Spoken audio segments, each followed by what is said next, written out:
आज है विश्व अस्थमा दिवस। अस्थमा, दमा, दमा जिसे कहते हैं, ये प्रत्येक वर्ष मई के प्रथम मंगलवार को मनाया जाता है। तो आज मंगलवार है, तिथि की तारीख हिसाब से 6 मई। विषय है सभी के लिए सांस द्वारा उपचार सुलभ बनाना। सांस के द्वारा उपचार को कैसे सुलभ बनाया जाएगा? ये भारत में जो अंतर्राष्ट्रीय योग दिवस मनाना शुरू किया है, सांस का मतलब यहां प्राणायाम से सीधा संबंध है। व्यक्ति खाता ज्यादा है, सांस कम ले रहा है। WHO के अनुसार करोड़ों लोग दमा से पीड़ित हैं। पॉल्यूशन बढ़ता जा रहा है। कारक कई हैं, आहार विहार भी है।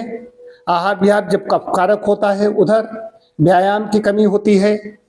कई बार ये आनुवंशिक होता है, परिवार में कहीं कहीं चला आता है, पीढ़ी दर पीढ़ी ये भी होता है। तो बाल्यकाल की जो शैशव काल की स्वास्थ्य नीति है, वो भी इस पर कहीं न कहीं कारक बनती है जा करके। फिर कई लोगों को अलग अलग ढंग से होता है, कई लोगों को हमेशा रहता है, कई लोगों को होता है सीजनल होता है। उधर शरद ऋतु में और इधर बसंत में। ये दो ऋतुएं वैसे भी मानी गई हैं रोगों के लिए, जो रोग इसमें कुपित होते हैं दो ऋतुओं में। तो दमा के बारे में कहा जाता है, दमा दम के साथ जाता है। सही है, दम तो सबकी जाती है, लेकिन दमा में बहुत कष्ट पाता है जब उसको अटैक पड़ता है। तो उस विषय में जाकर मैं इसमें जो विषय है, जो थीम है, इस पर ही सीधे आ रहा हूं। सांस के द्वारा किस तरीके से उपचार सुलभ बनाया जाए। तो आहार इसमें कैसा दिया जाए? हम लोग आहार पर सबसे पहले आते हैं। आहार ऐसा दिया जाए जिससे कफ नया न बने। कहीं न कहीं कफ होता है, दवाओं द्वारा उसको दवाएं दी जाती हैं, जो मॉडर्न मेडिसिन में तीव्र ऐसी दवाएं दी जाती हैं। वो जो श्वास नलिकाएं हैं उनको फैला तो देती हैं, लेकिन कहीं न कहीं वहाँ पर कंजेशन है। कारण क्या है? हम लोग बराबर कहते हैं कि कारण के बिना कार्य नहीं होता, कारण बिना कार्यम कदाचन न विद्यते। हर चीज के पीछे कोई न कोई कारण होता है।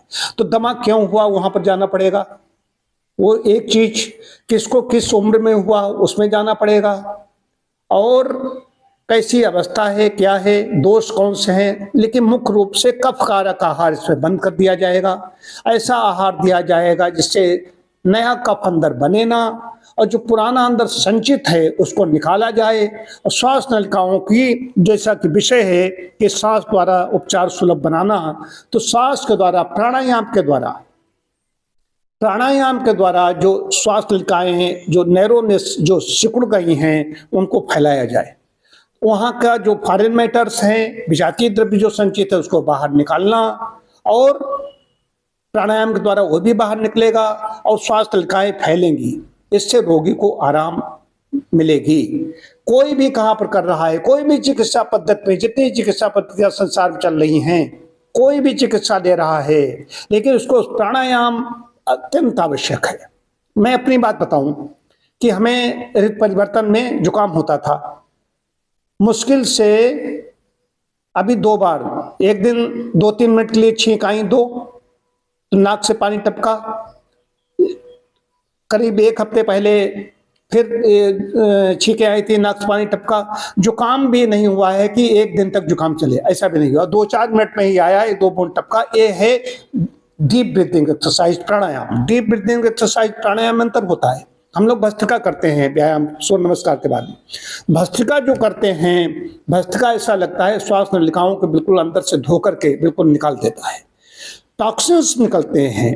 प्रकृति ने, परमात्मा ने जो 4 रास्ते बनाए हैं मल निकालने के शरीर से, मलाशय, मूत्राशय, त्वचा और फेफड़े। तो फेफड़े के द्वारा विषों को बाहर निकालना, ये सबसे बड़ी चीज है। तो श्वास नलिकाएं हमारी जितनी ज्यादा ठीक रहेंगी, उतने हम फिट रहेंगे, या जो रोगी है वो भी फिट हो जाएगा। तो उसको प्राणायाम नहीं भूलना है। जो भी उपचार ले रहे लेते रहिए, उसमें कोई वो नहीं कोताही करनी है। कई बार ऐसी स्थिति हो जाती है, उसमें मॉडर्न मेडिसिन बड़ी भूमिका है। लेकिन ये नहीं कह रहा हूं, लेकिन प्राणायाम करना न भूलें। उसमें नहीं लेटे रहे बैठे रहे, एक हमारे पड़ोस में ही 56 साल की उम्र में, इससे फिशरीज डिपार्टमेंट है, मत्स्य विभाग, उसका वो आया, वो परहेज उसने नहीं समझा, 56 वर्ष की आयु में उसके देहावसान हो गया। पथ्य में कुछ भी लेता था, कुछ भी खा पी सकते हैं। तो पथ्य का ध्यान रखना है और प्राणायाम, ये मेरा कहना है। और मैं डॉक्टर सरल कुमार जी प्रख्यात होम्योपैथ हैं, वे यहाँ पर हैं, वे आए और इस संबंध में अपने विचार प्रकट करें। सन 1998 में इस दिवस को मनाने की घोषणा हुई। तब से मई के प्रथम मंगलवार को हर बार हम लोग इसको मनाते हैं। और जैसा कि सर ने अभी बताया कि सांस के द्वारा उपचार को सुलभ बनाना, इसके लिए हम ऐसे परिवेश में रहें, ऐसे वातावरण में रहें जहाँ की ये ना बढ़े। इसमें होता क्या है, सीने की जकड़न होती है, सांस नलियाँ सिकुड़ जाती हैं और सांस लेने में दिक्कत आती है, अंदर बलगम का बढ़ाव हो जाता है और सांस फूलने लगती है। आदमी सांस लेने में बहुत दिक्कत महसूस करता है। ये अक्सर ठंड के मौसम में, बहुत धूल के मौसम में या बहुत परागकण जब फैलते हैं तब फैलता है। इससे उपचार के लिए इन सब पहले इसके प्रोफाइलेक्टिक के जो रोकथाम की चीज़ें हैं इनको जो है, उसके बाद दवाओं का नंबर आता है। और अगर हम नित्य अपनी क्रियाओं में प्राणायाम, टहलना और इसका पालन करते रहें तो हमें इसमें सहूलियत